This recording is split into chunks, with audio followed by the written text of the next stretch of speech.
and they cheer and they rant and they rave and they applaud, and they absolutely freaking love this stuff. I guarantee it's unbelievable. I guarantee you, if you were to bring that down to Cincinnati, they would like literally make you their god.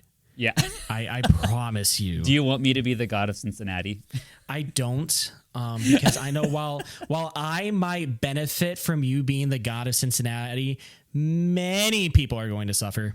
You would be my right hand angel, and I would tell you what to do, and then I would like do this with my rope and be like like this, and then you would immediately turn to your scribe and be like, "We're not doing any of that." Yeah, so. It'd be hilarious if you turned into a bat.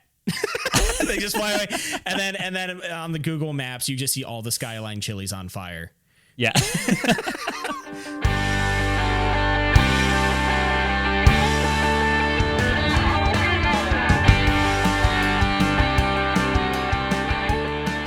Hello, everybody. Welcome to Cursed Gravy with your hosts.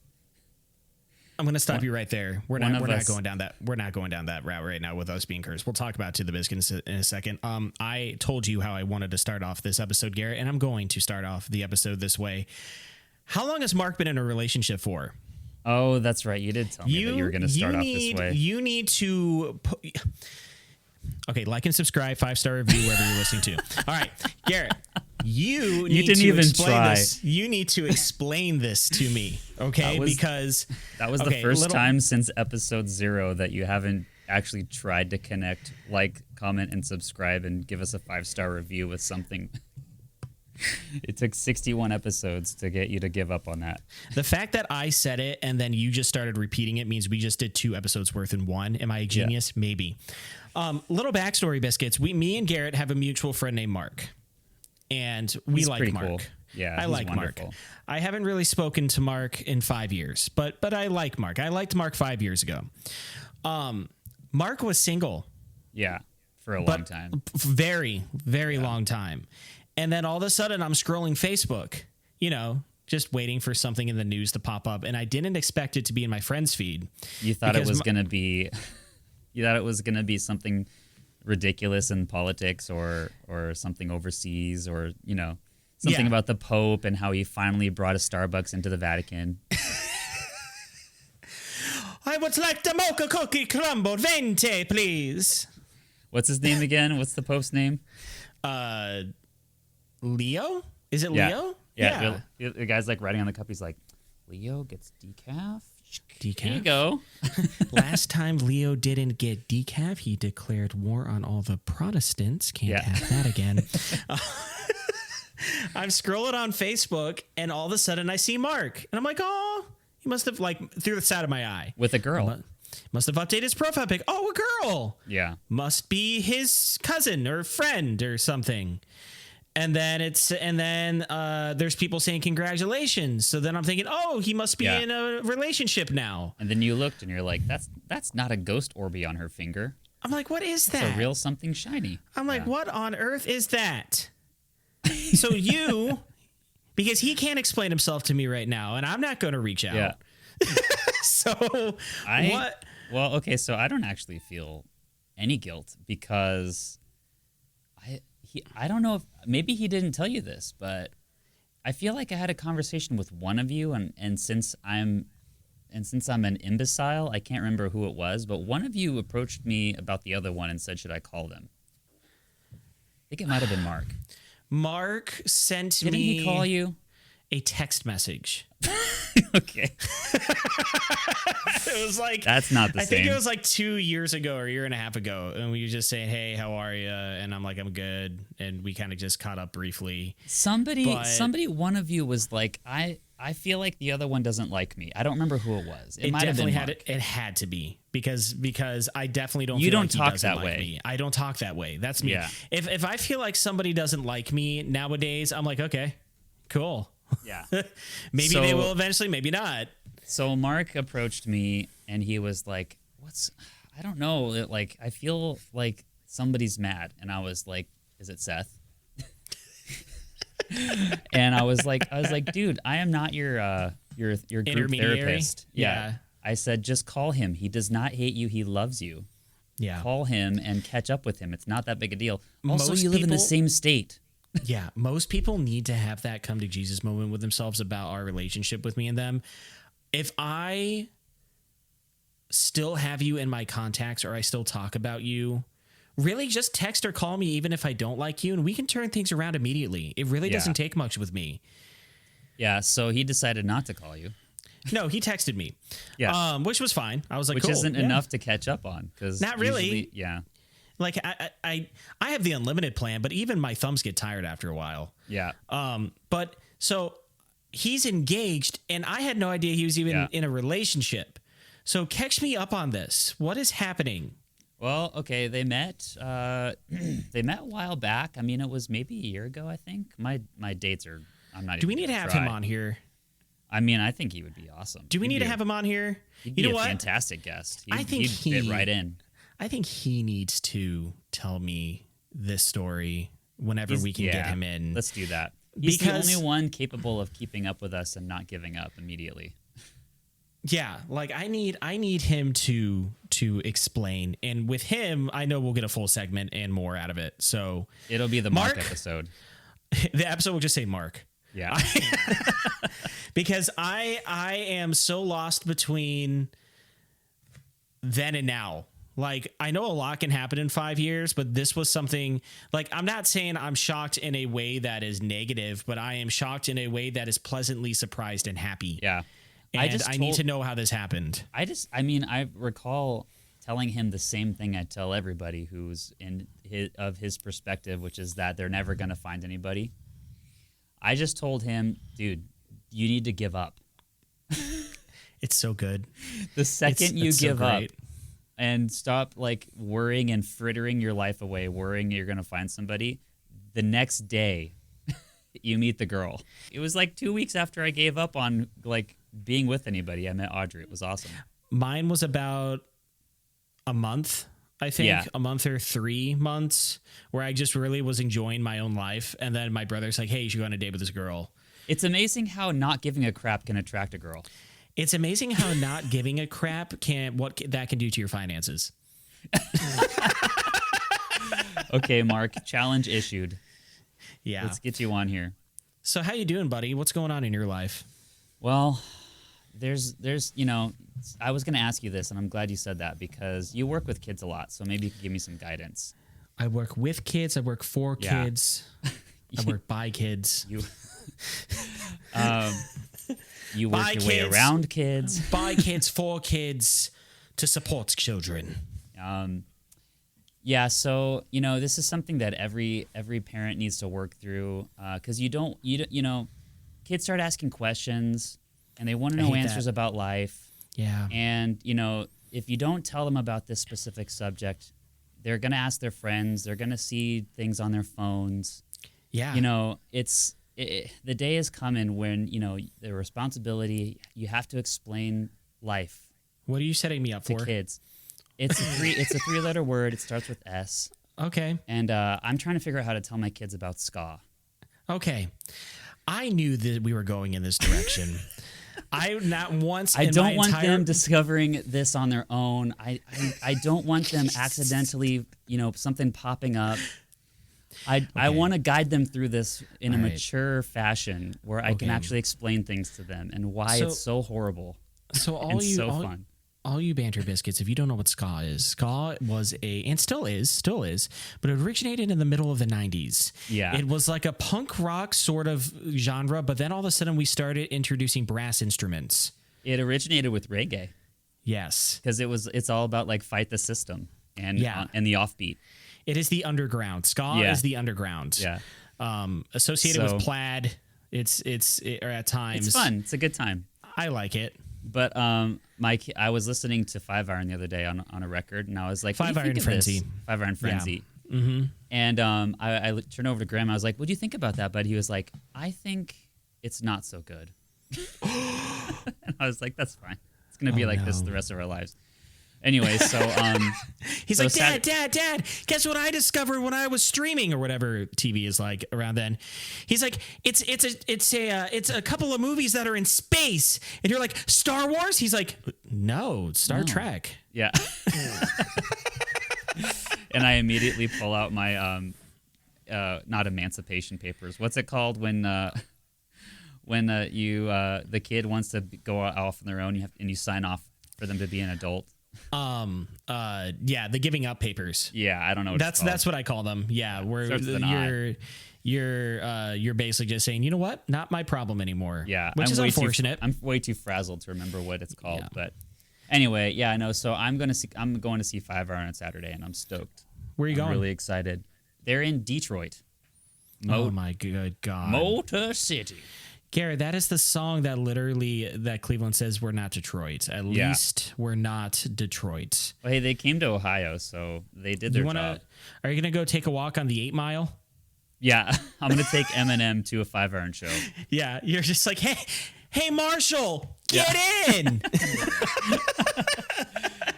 So yeah, I'm stoked. That's what's going on with me. I'm a little frazzled this week. It's been a little crazy. So I've given up working Uber. I'm done. That's big news. Why? What happened? The ship has sailed because I'm in 2 bands now. So, and it pays 6 or 7 times what. So Uber you're pays. in that band with Bob Gardner, and you guys do all the hits. But you're also in aren't you in another band too with Amanda Kennedy? Is it country? Is it more country? We started a new band, and we're actually already hitting the big time. We played downtown on 4th Street already. No way, seriously? On Saturday night, yeah, there was hundreds and hundreds of people there. But yeah, so there's a place called Jolene's Honky Tonk. It's square in the middle of downtown. Sounds like a place I'd never make fun of. Yeah, go ahead. I mean, it doesn't happen that way. You don't just start a band and jump into there. But yeah, it was awesome. I had a pretty bad flu.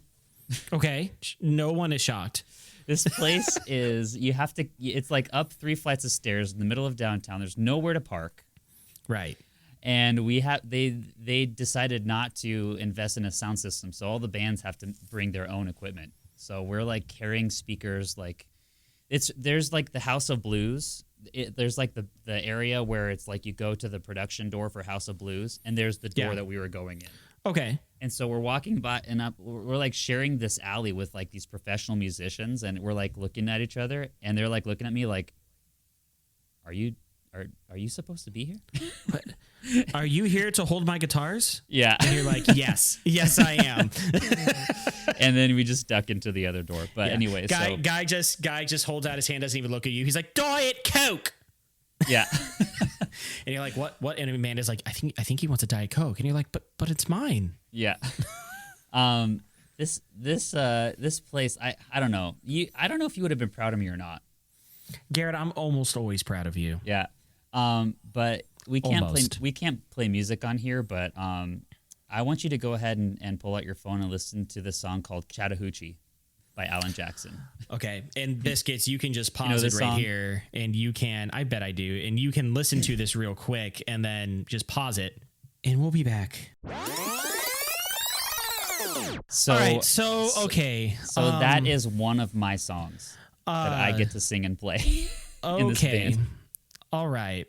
And here's the thing that you would never guess about this stuff. Uh-huh. People absolutely gobble it up. Oh, I know. I know. And they cheer and they rant and they rave and they applaud, and they absolutely freaking love this stuff. I guarantee it's unbelievable. I guarantee you, if you were to bring that down to Cincinnati, they would literally make you their god. Yeah. I promise you. Do you want me to be the god of Cincinnati? I don't, because I know while I might benefit from you being the god of Cincinnati, many people are going to suffer. You would be my right hand angel, and I would tell you what to do, and then I would do this with my rope and be like this, and then you would immediately turn to your scribe and be like, "We're not doing any of that." Yeah, anyway, so. It'd be hilarious if you turned into a bat. They just fly away, and then on the Google Maps you just see all the Skyline chilies on fire. Yeah. So there's that band, and it's really crazy because the thing is we're good. I don't doubt that. Good. Yeah, I don't doubt that for a second. We've been practicing for a long time. I've been looking into how to play this stuff. I've spent hours and hours studying how to play this style, and it's actually pretty tough, but we're nailing it. There's fiddles, and it's pretty crazy. Who's all in the band? It's me, Bob, a guy named David Henrich, who is the previous worship pastor of Open Door. I think I've heard of. Everybody's heard of him. He's one of those guys that literally everybody knows. Okay. And another dude named Ron, who he's played bass at different churches, and he's around town. But we're all Christians. So it's kind of cool because it's like we're in these places. Weren't you in a band with Amanda? That's a different one. We're not getting those gigs that much anymore. Is that that's 3 bands, Garrett? It's possibly due to the fact that it's now 2025. Didn't you start it last year? No, it was 8 years ago. It's I didn't know been that. 8 years. Yeah. So here's the thing: there was a sweet spot there because everybody who was raised in the '90s was in their like mid 30s and they have money now, so they can go out. Sure. But now that it's been 10 years, now we're all in our 40s and our backs hurt. Yeah. Oh gosh. Yeah, my knees are hurting. I'm only 30, but my knees are starting to scream a little bit at me. So anyway, that's been fun. I'm quitting driving because it's horrible. Unlike right. You quit the first Uber. week I did it, I'm no longer pleased. Okay. Yeah. With this life. There's a whole, ladies and gentlemen, I do not exaggerate when I say there is an entire episode of this podcast dedicated to Garrett Uber driving. Okay. Is it 43? I don't remember what it was. 43 always pops up in my head. But if you want to go give it a listen, it's like 3 to 4 stories of Garrett driving Uber, and each one gets subsequently worse. Yeah. As you go. But you don't happen to have any good Uber stories because you're an ex-Uber too, aren't you? I'm an ex-DoorDasher driver. Different breed. We believe in class. We wear different spots. Speaking of class, totally something that is off topic, but at the same time totally in topic. I had creme brulee for the first time recently. I need to dive into this because now you have a savings account, so now you think you're all like high society. No, so there was a party at Kings Island and it was leftover food. Oh, that's the kind of food that becomes leftovers at Kings Island. But like it was a going away party and they had actual chefs like cooking for like the person who was leaving. And they had some creme brulee, and my friend's like, "Do you want some creme brulee?" I'm like, "That sounds like the type of dessert that surrenders." Yeah. Yeah. So I'm like, hold their butts out of 3 wars, the French. Yeah, don't expect creme brulee in Iraq with you. And all we got was not for long. All we got was some burned caramel and some sliced up potatoes. Yeah, we'll support you for 1 week. Okay, thanks, France. We appreciate it. Yeah, I tried creme brulee. And when I took a bite of it, I felt so bad. And I didn't feel bad because I ate it and it made me feel bad. I felt bad because, I'm a foodie. Yeah. For the very first time in my life, I ate some food that made me not feel worthy of eating it. Uh-huh. Like I ate this creme brulee. I'm like, this is clearly for 18th century powdered wigged people. Yeah. Who are watching all the peasants starve right before the guillotine comes down. And it's not for me. You're like eating it. And you're like, what do you think, King Louis's head? Yeah. He's like, I think it's incredibly amazing. You're just like, glad I asked. It was really freaking good, dude. Yeah, it's awesome. Like, I have never in my entire life ever had that. You have to make it with a blowtorch. And it's not like, see, that's France, man. Like something beautiful comes out of something so violent. And like, I feel like I'm pretty cultured. I feel like I know like the cultures of the world and I go out of my way to speak with people and learn more about them and where they come from. But you are, but it's all from books. It's so true. I'm like, it's so and about 0% of mine is from books, which is why it doesn't make any sense to you. Yes, it is so painfully obvious. Like I should travel more, but boy, am I poor. You will. You're just going to do it later like everyone else. That's all. Yeah. But it was so flipping delicious. So every time I go to like an Arby's now, they're like, would you like a turnover? Yeah. I like go across the counter. I just take the microphone from the register. I'm like, I would like some creme brulee, please. Yeah. Wow. So what else did they have at this party? Oh no, the party happened without me. I was sitting at my desk and they had what leftovers. What other leftovers were there? What's that called? There was like this Dots pork. ice cream. Yeah, right. There was like Dairy Queen. There was this. There's this pork thing. I forget what it's called. And maybe you biscuits can help me out with this. I forget, but it's like little tiny chunks, nuggets of pork that's been cooked. He ate the roast beef. Yeah, I can't. You're just in Kings Island, but you're in Whoville. You're just in a Grinch outfit and you're like slicing the slicing the and all the noise. This roller coaster just going around. Dude, I used to be the Grinch for Christmas for like 4 years. He took all the bing banglers. He took all the schming schmanglers. He took King Louis's head. I didn't and put it on Christmas. an anglers. I did not enjoy Christmas for like the first 4 years after my parents' divorce. So I really was like the Grinch. I was like walking around making people's life miserable. I'm like, you must really like this tree, huh? Be ashamed if it caught on fire somehow. Yeah. Much like my dreams and ambitions that went through the safety net of my parents' relationship. I forget what other food. Now you have your own destiny that you're piloting. Yeah, it's crazy. And you're chopping down your own trees. Yes, I am. There's a pine tree in my backyard that actually needs to come down. Yeah. But once again, much like the creme brulee that I'll never have, I cannot afford to take this tree down right now. Are you? Oh, it's just as expensive to go chop down a tree, believe me. Yeah, I can't do it. That's not yours. Are you and Shelby a fake tree or a live tree people? That is a very interesting question. I always grew up with a real one, and she always grew up with a fake one. But ever since I became like a homeowner and stuff, we flip-flopped. Oh, now, so you like now the fake. I'm thinking, yes, because I'm thinking, okay, let's just get a fake one, which we do actually have now that I think about it. I got it last year. I want a fake one just because we don't have to upkeep it and stuff, and the cats won't eat like pine needles, which is really bad. Yeah, and the sap won't get on my flipping carpet. Yeah. And Shelby for a while was like, oh, let's get a real one. Wouldn't that be great? I'm like, yeah, if you want termites in your house. Yeah. She's all into the homemaking now. Yeah, she is. We did buy a fake tree though. It's funny you mentioned that. You unlocked a core memory.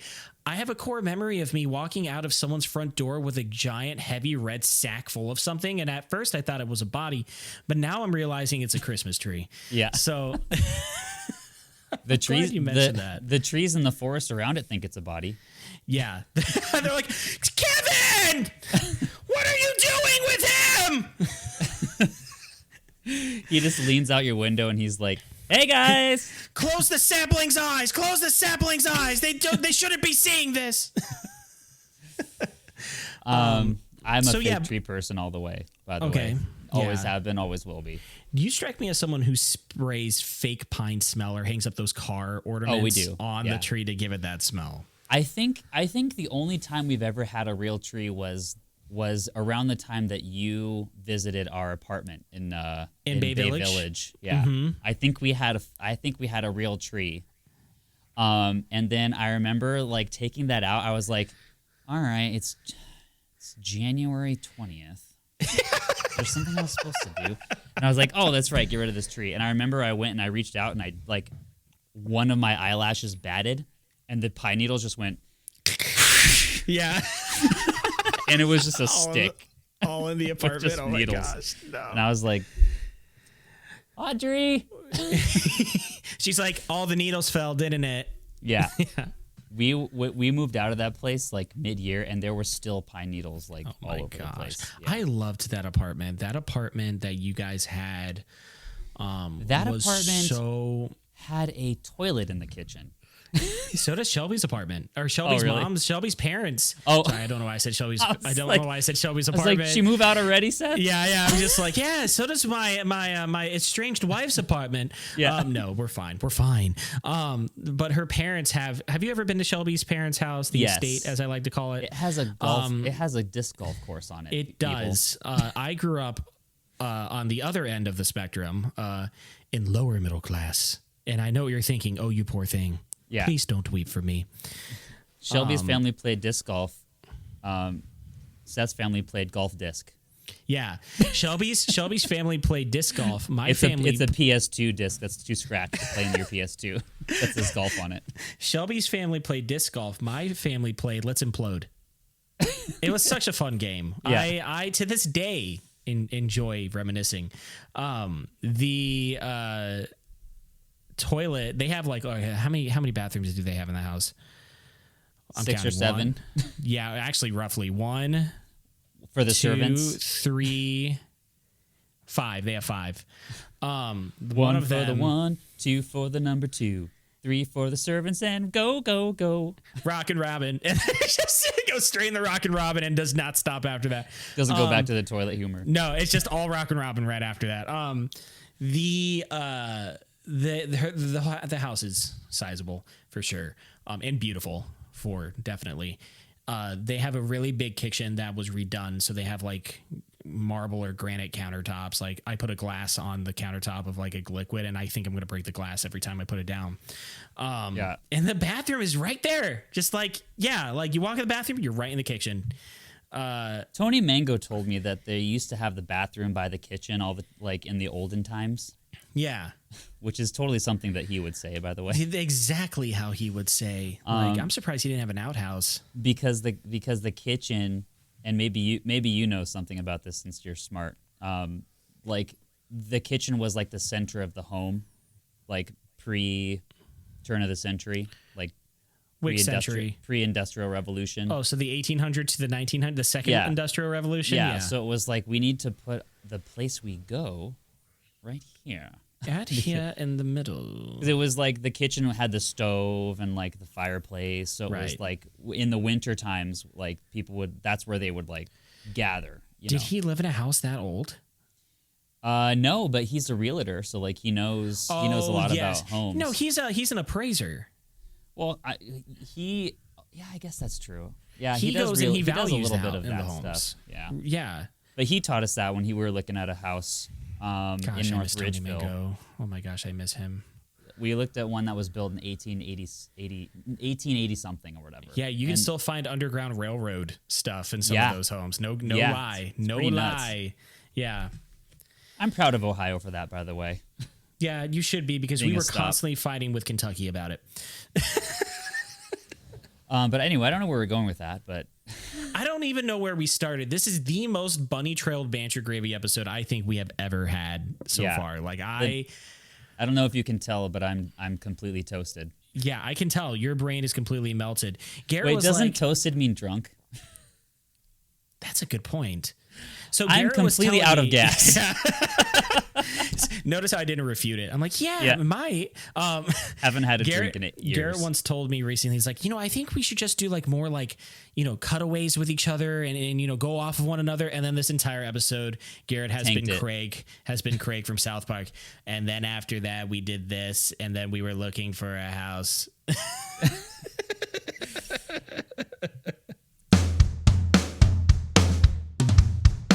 So, Garrett, the 4th of July was... all right, biscuits, if you guys have any... No.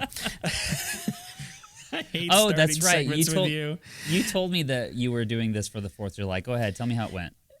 What was I doing? You said you were going to hang out with Pat, right?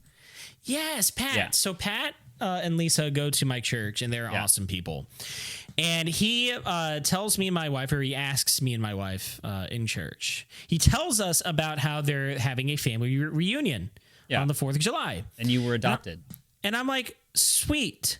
That sounds awesome. And then he's like, you want to come? And I'm like, sweet. That sounds awesome. So Shelby and I spent our 4th of July at a family reunion that wasn't ours.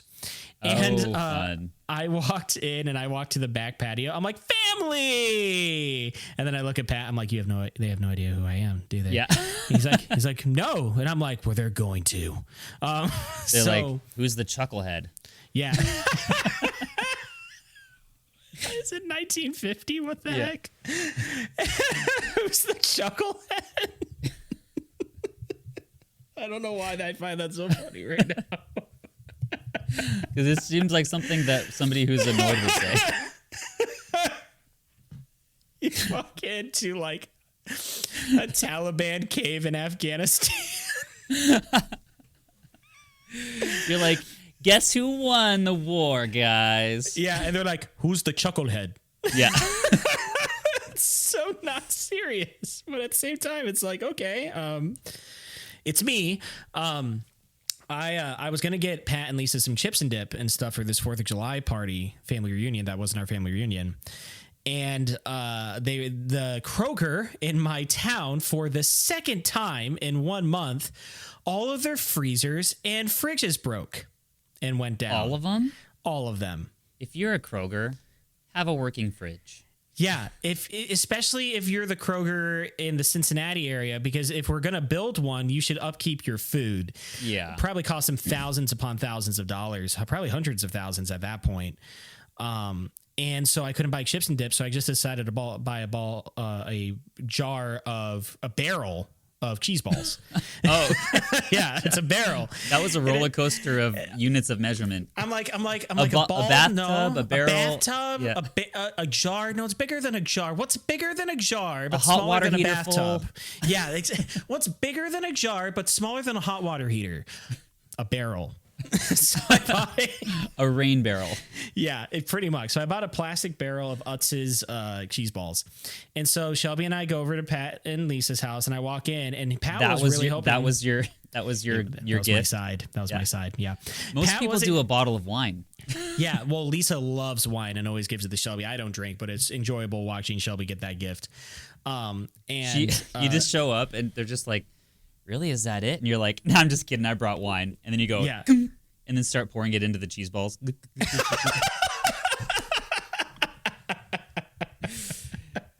you're like, that'll last all the way till Christmas. That was way better than what I was thinking. It's like, yeah, I brought wine. And then I just hold out grapes.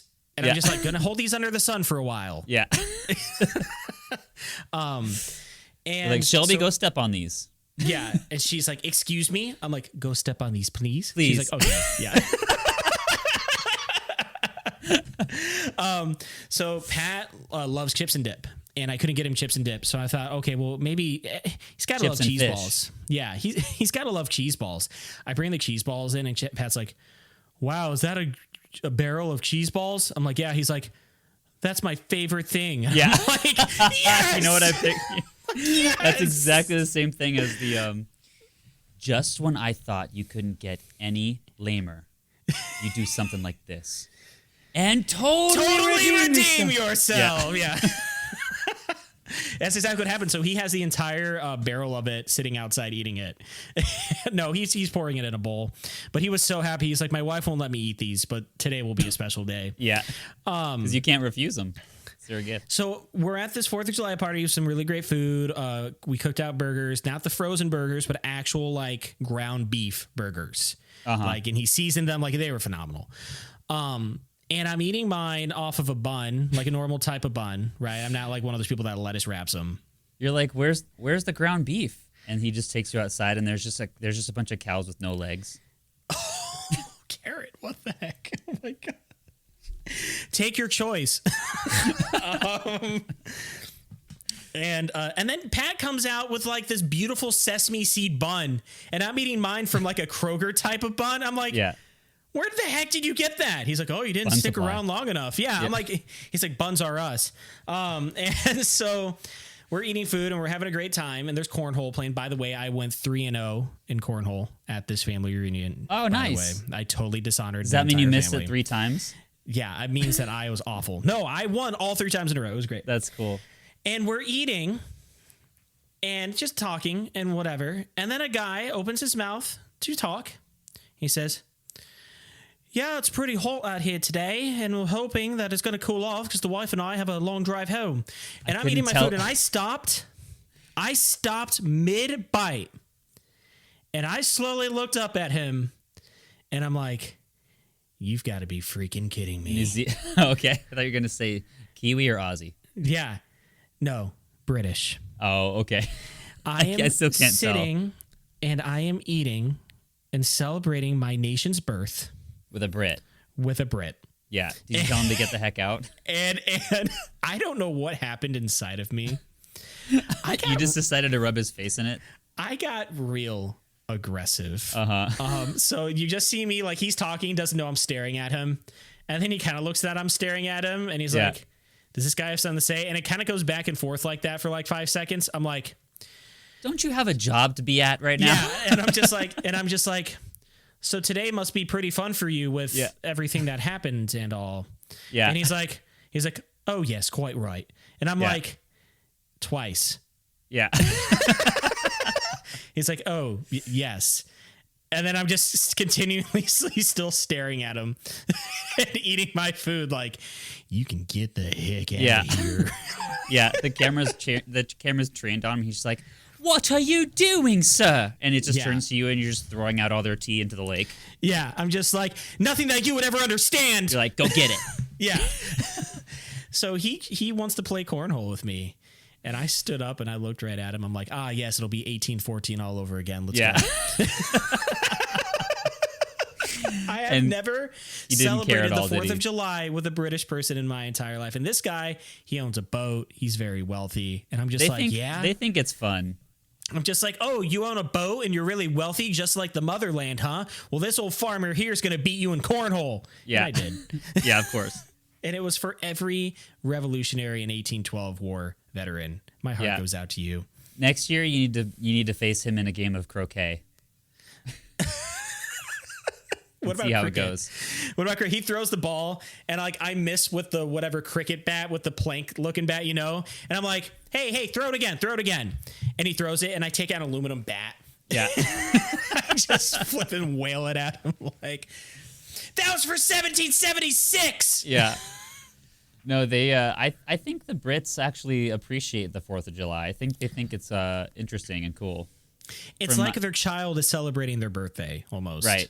It's just like, let them have this. Yeah. You know what? Yeah. Like, we all know who found this land to begin with. Yeah. We all know whose system of government you based a lot of yours on. And have fun today. What only? Wait, how? Okay. How old are we now? 37 and 31. 249.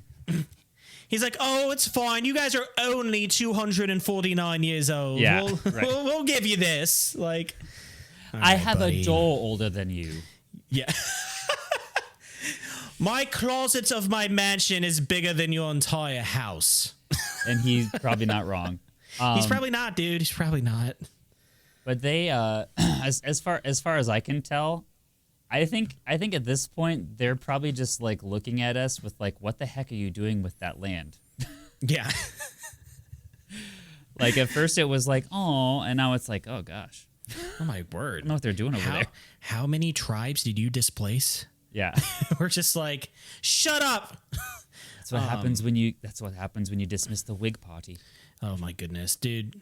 The Whig Party dismissed themselves. I'm not going down that bunny trail, okay? But it was just so interesting. Never in my life did I think I'd be lighting fireworks to celebrate my nation's birth while my arch rival is sitting right next to me. Yeah. Ever.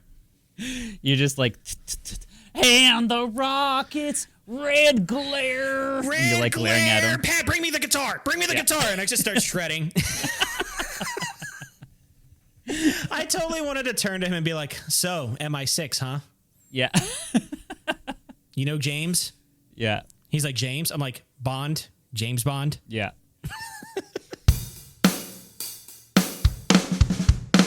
Okay, folks. So, since my story well is bone dry, we're gonna why bone dry. Why did I picture just like a bantha from Star Wars in the Tatooine desert, just like right, just right on a hill, like dude, like you're like Garrett, don't you have any stories? And I'm like, and then there's like a little thought bubble. Yeah. Like above my head, and I'm just like training like a blaster on a womp rat. Yeah. Just like yeah. And you're like, no, none that's based in reality. Like, no, nothing happened this week. Yeah. Nothing that's finished yet. I'm finishing up my time in Kings Island right now. And are you doing it intentionally or because you couldn't take the heat anymore? I'm doing it because school starts and I don't want to be doing this in school at the same time. I cannot stretch myself that thin. So I told Shelby, I'm like, do you think it's fine? She's like, yeah, it's fine if you quit this job starting in August. It was her idea to begin with. I'm like, cool. And I told the people that, And they're like, oh, yeah, so we just apply again next year. I'm like, I didn't matter. Yeah, no, that's how it is every year. I'm sure dude, corporate. Yeah. So I do, in case you biscuits don't know, I do communications at Kings Island. I sit in a room and tell everybody when people are having strokes. Yeah, I answer phones. It could be anything like, hey, we need more chicken at Chicken Shack, all the way to they're having a seizure in the ride line and we need to send an ambulance down to them, and everything in between. We and this is not a rare thing that happens at the park. We get missing children all the time. Oh, yeah. Children are constantly like not with their parents, and we get phone calls like, hey, we have this parent here and their child is missing. Their name is Darby. They're 10 years old. I'm like, all right, fine. Or a lot of times we'll have kids and be like, hey, we have a missing child. We have the child, but we don't have their parents. Their name is Lucille. She's 5. I'm like, yeah, I'll send it out. Like, there's never been a time when they haven't been reunited when I'm there. Yeah. But it gets really frustrating at times because sometimes, like in any job where you're working with people with multiple systems, sometimes when it rains, it pours. So like you'll get a phone call like all these rides are shutting down because of weather. And then at the same time, this place needs HVAC to come out and this child's lost, and people on the phones, and it's not their fault, but people who are calling don't realize just how many phone calls, and there's only 3 of us in the room at a time, how many phone calls we're getting and how many things we have to deal with. So you need to have your information ready so you can put it into the system and move on to the next thing. So one day I get a phone call.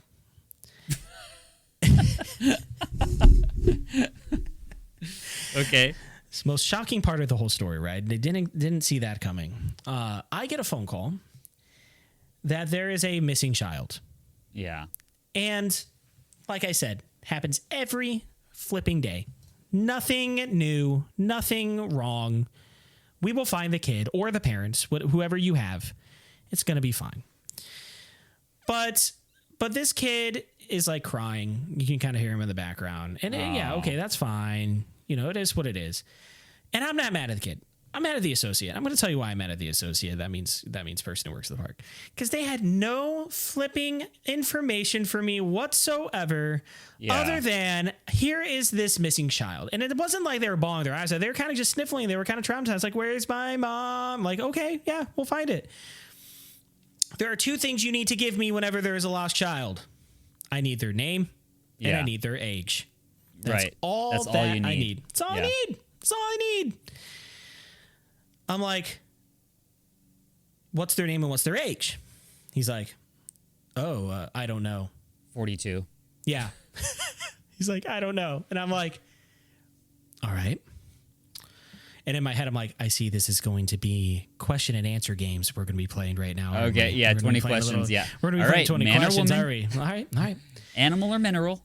But you know me, like, at this point, I'm already, like, trying my best. And I'm like... Yeah, you're done. You're like a senior who has, like, 3 more classes of chemistry, and summer's approaching. Yeah. That's exactly it. So I'm like... Do you think you can go find that out? Yeah. In the most condescending manner possible. I'm trying, dude. I'm trying. So I was trying so hard, man. I really was. That was the inner teacher of me coming out like, just be patient. Just be kind. Be kind. Also make them know that you're being patient. My shoulder, with your tone.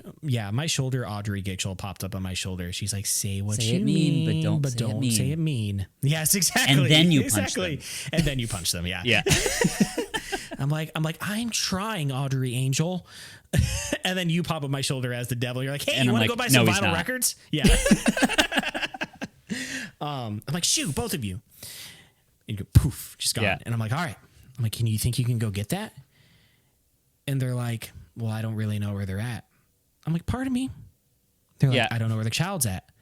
I'm like, you said you had the child and the parents were missing. Yeah, but the child's not with me on the phone. You think you can go locate them real quick for me? So he comes back. He's like, oh, yeah, the child's in the lobby just waiting there because that's where we're having them. I'm like, great. Do you have the name and age? One moment. Yeah. He goes and he walks away. And he comes back and you're just leaning in and just like, where are you right now? And he's Yeah. like, one moment. Yeah. I'm at Cedar Point. Yeah. Dear God. He comes back, and I don't remember the child's name, so I'll just say, yeah, Daniel. Do you know how old Daniel is? Yeah. He's like, one moment. Yeah. And he comes back. And Garrett, I will never forget this for as long as I live. I swear to you, to God in heaven and everything in between, and all the satellites in space. He's like, they found him. No. Oh. He said, well, the child said they turn 9 next year. Okay. And I'm like, so 8. Do you think you can count backwards one? I'm like, so 8 then. They're like, yeah. And like, in my head, I don't know. What do you think? And in my head, I went on this entire rant. I'm like, so you have been a complete and utter waste of time. Yeah. The fact that you were the one responsible to be in the charge and care of this child means that it should be revoked immediately. Yeah. Baffles me, sir. You do not get any points. You do not move on. And may God have mercy on your soul. There was a theme park full of capable adults, other employees, groundhogs, drunk homeless people. Yes. Yeah. And they still found the worst person. Yes. So I'm just like, so I'm seething, just frustrated, man. Birds like, eating French fries. Yeah. And I'm like, and they found you. Yeah. And then he's like, oh, wait, the parent just walked into the store. Yeah. So what you're saying is I could have actually been doing something with my time. And I'm just like, dear God, man. Yeah. Like, I now know why people in the early 1800s challenged each other to duels. Yeah. I totally get it now. I completely understand it. Oh, my gosh. Like, somebody walked in, they're saying that they're his parents. Should I? I don't know. I don't know. I mean, he he definitely looks like the mom. And you're like, buddy, hang up the phone. So how many more days left do you have left? Allegedly, of this gig? I have 4 more shifts. Okay. All right. So we will get through this, my friend. Has this summer felt longer or shorter than normal? Shorter. Way shorter. Way shorter. But with more money. Yeah. Was it worth it? So Garrett, in a previous episode, you said that you're a car guy, and if you guys follow us on TikTok, there is a banter bite of me. TikTok, Facebook, Instagram, YouTube, anywhere. There is a banter bite of me laying into Garrett, talking about how he is not a car guy. I'm not sure I want to do this. How did changing those rotors go, pal? So I told you I was doing it on the 4th. You sound so happy. I walked out to my car on the 4th of July.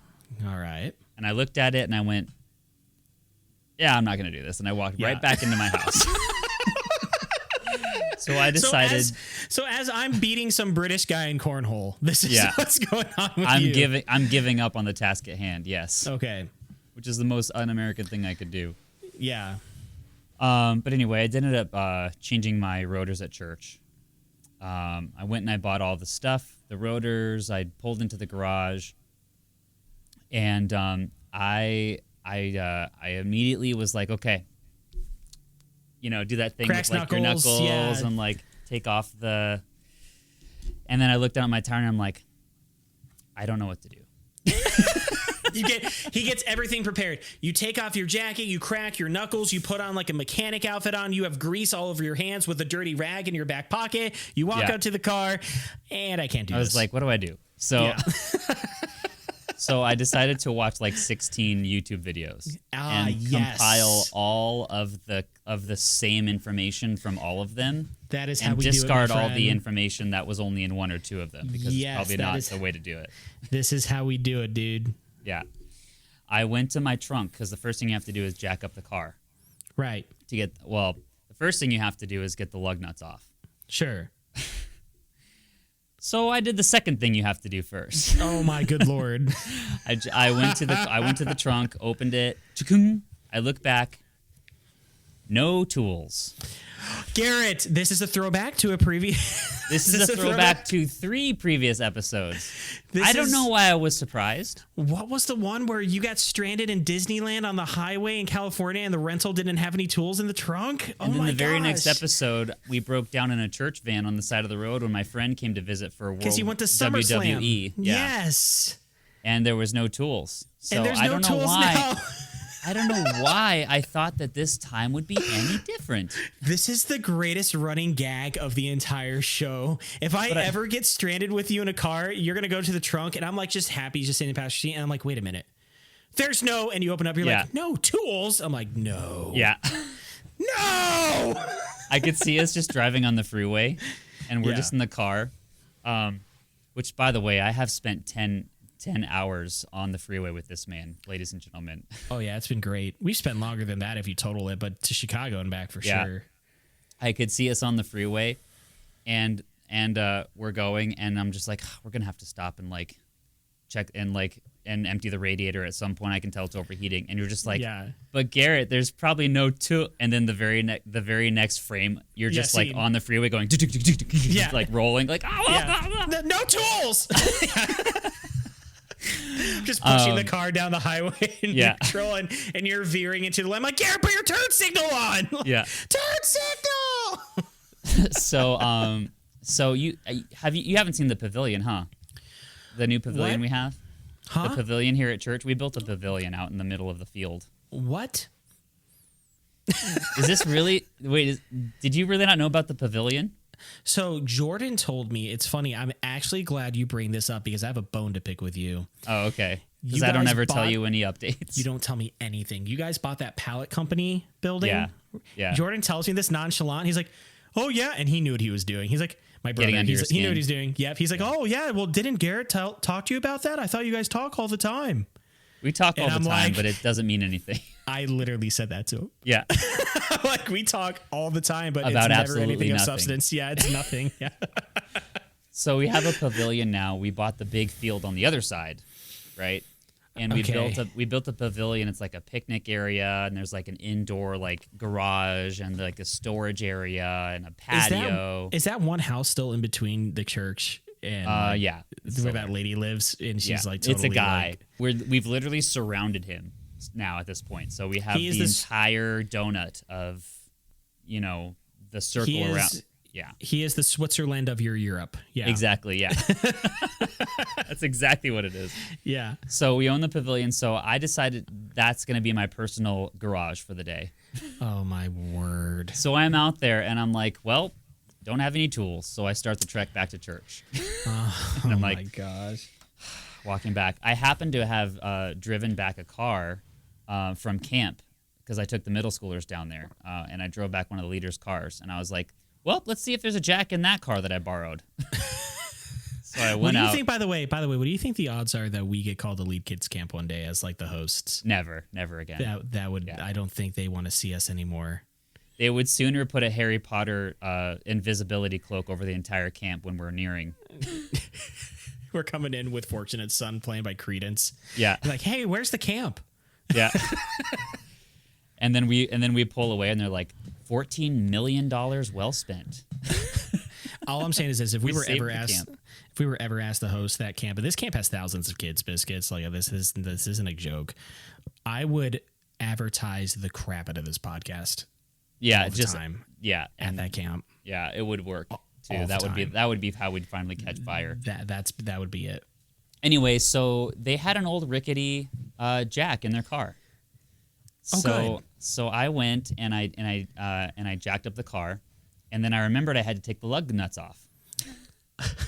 So I go in, and with an old rickety jack, like how you have to connect the two connecting rods, and then like you have to turn it like this, and yes, you know what I mean. It's like the lug nut bar connects to the other thing, and you have to go under. It's like counterforce, right? Yeah, gotta, and it lifts it, and you're like. Yeah, it's like opening an old and then it goes door. up like this. Yeah, it goes just a little bit. It's like 5% raised. Yeah. So I raise it up just enough to get off the ground. I was like, and I take the lug nut bar off and I try to spin it, and the tire just goes because it's in the air spinning. Yeah. So I'm like, Yeah, so mad. Yeah, like I get it down. Yeah. And so I get it down to where it's touching and it's got enough pressure on it where I can take the lug nuts off. And I go, nah! Oh, that's right, I have chicken arms. And I could not get the lug nuts off. No matter what I did. So I was like pushing, I put my whole weight on it. And I was like, how am I going to do this? So I stood on the bar. No. I got up on the bar. Gosh. It's connected to the lug nut, and the bar is like this, like horizontal. And I get up on the bar, and I'm like, yeah, and you're just bouncing up and down, like, this is kind of fun. And I go, but it's not doing it. Yeah. And I put all my weight down on it, and it goes, and like swings around, and it loosened it. Yeah. Oh, thank goodness. So I was like, sweet. So I do that with four of them. There's 5 lug nuts. And I forget the 5th one. Garrett. By the way, I realize he's a car guy. I realize this is the point in time where nobody is ever going to ask me to help them with their car ever again. No, I'm. Oh my gosh. Maybe no one's ever going to ask me to help them ever again. But anyway, in general, it's like, hey, can I mow your lawn? Is that the guy with the lug nuts? Yeah, they're like, no, we're okay. Yeah, we're fine. We don't need anything. So I was like, it's going to be another 15 minutes getting this thing back down, and also they're loose. So I'm like, I don't know what the pressure of the car is gonna be like. You know what I mean? Like on the loose lug nuts with the one still on there. Right. So I'm like, it's okay, I can just handle this. So I get up on the lug nut bar. And well, actually, before I did that, I decided to put a spare tire underneath, because one of the things of advice was they say put a spare tire underneath the chassis of the car so that if something happens like catastrophic, the car won't actually fall down and like the rotor won't hit the ground and like bend the suspension.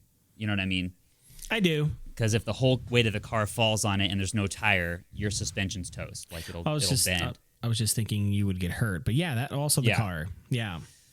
So I get up on the lug nut and it was just enough pressure this way to push the car completely over, and the jack Shut went. Up! Shut up! What happened with the car? What? It fell. It fell down on the tire. Yeah. Garrett. So I do that thing where I'm like, Garrett. Okay, I think it's fine. So anyway. Does Audrey know this happened, or is she finding out in real time when she's listening to this? I called her super frustrated. Yeah. Okay, cool. So at that point in time, I was like, perhaps I should take a minute and maybe figure out a different way to do this, or maybe try again. So I decided to try again the next day. Put all the lug nuts back on. Oh man! And I went and I got a car jack that actually did work and function properly, because it was just a rickety old one. I should never have tried with a piece of garbage that wasn't straight. It wasn't. You were giving me anxiety. Yes. Yeah. So anyway, it sounds worse than it actually is, but like I actually did complete the job. I came back to it, took a breath. I did it slowly. I put the e-brake on. Had Doug Thompson come in and check on me midway through just to make sure I was doing things right, and he said I did a good job. Okay. So I told him the whole story and everything. The first time you do something by yourself, apparently most car guys have that moment where it's like, okay, you have that lesson where it's like, go slow, think through things. I was that way making Kraft macaroni and cheese. Yeah. Too much milk. Yeah. Too much. You just like set it on the table and you go to pick up a glass of milk, and then you turn over and there's just like 4 or 5 leprechauns carrying it away. Like, we found our pot of gold. Garrett, I'm more practical than you. I just go get the milk and I turn around and it's not even on the stove and it's just on fire. Yeah. It's like, how? You're like, it's not gold, it's cheap. Oh, just take it. It's not gold. You'll find out in an hour when you're using the restroom. Goodbye. Yeah. You go to bed and you turn your light off and you just like lay down, and then the light flicks back on again, and there's just like a bunch of leprechauns with baseball bats, and they're like, yeah, like, it wasn't cheese, McGregor. You lied to us, O'Fallon. It's like, it's Myers. It's Myers. They're like, oh, I guess we could let you go. Yeah. Why do I feel like our arch nemesis would either be leprechauns or gnomes? Like, why do I feel like that would be a thing for us? Like, because we wouldn't know how to defeat it. Yeah, we wouldn't know what to do. We would be standing there, and it'd be like nunchucks. Yeah. And then you have a ninja sword. Yeah, a katana. And then he's just standing there all smiling, and we're just like, do we slide? And then it's like, yeah. Yeah.